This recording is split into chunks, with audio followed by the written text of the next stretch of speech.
You know, you hear a lot in our world these days about the divide between the wealthy and the poor, between the 1% who have the vast majority of the world's wealth and the 99% who get the rest of it, between the haves and the have nots.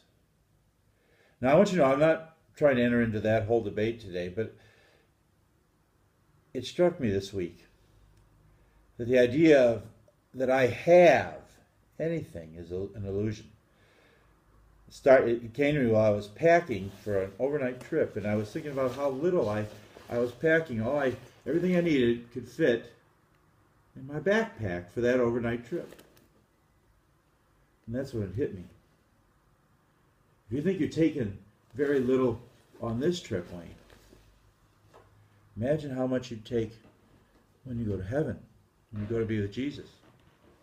Because there you get to take only that which you own, and the truth is, you and I own absolutely nothing.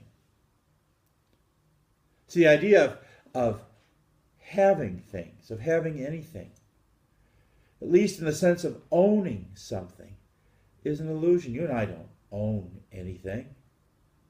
The homes we live in, the cars we drive, the clothes we wear, the food we eat, the jobs we work at, even the ability to work at those jobs is a gift from God.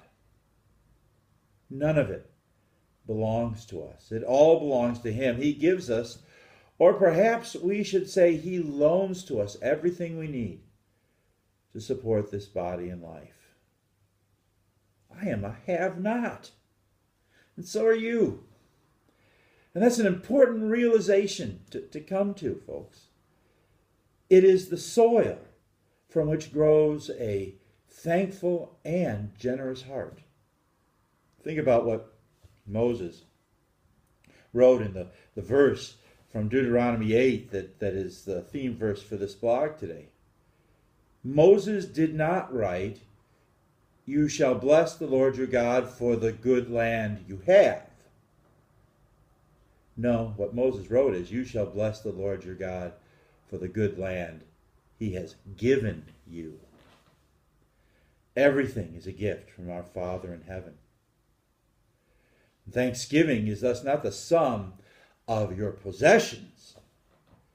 No, thanksgiving is the fruit of how gracious and generous and giving God is. So no matter how much or how little you have reason to give thanks. We all do. For His gifts, no matter how much they are all more than you and I deserve. They're all gifts of grace. And so we are thankful have-nots. Every one of us. Now I want to take that a step further.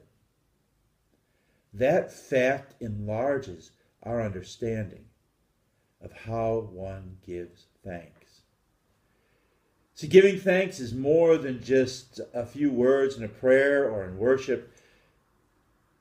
It's more than something you say. It's an act of giving to others as generously as God has given to you.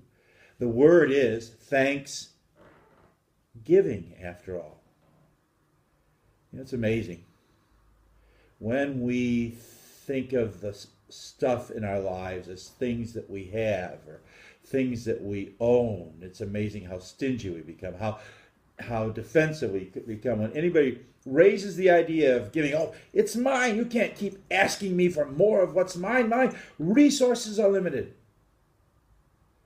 That all changes when we realize that we have nothing and that we're cared for by a God whose resources are limitless. All that stuff is a gift from Him. And there's always more in His storehouse.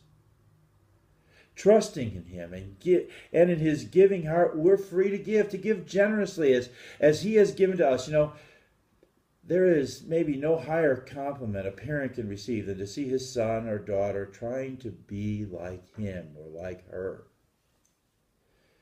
Well, there is no greater thanks that we can offer to God than to try and be more and more like Him. to love and to give to others as generously, as graciously as he has given to us. That's the joy of being a thankful have-not.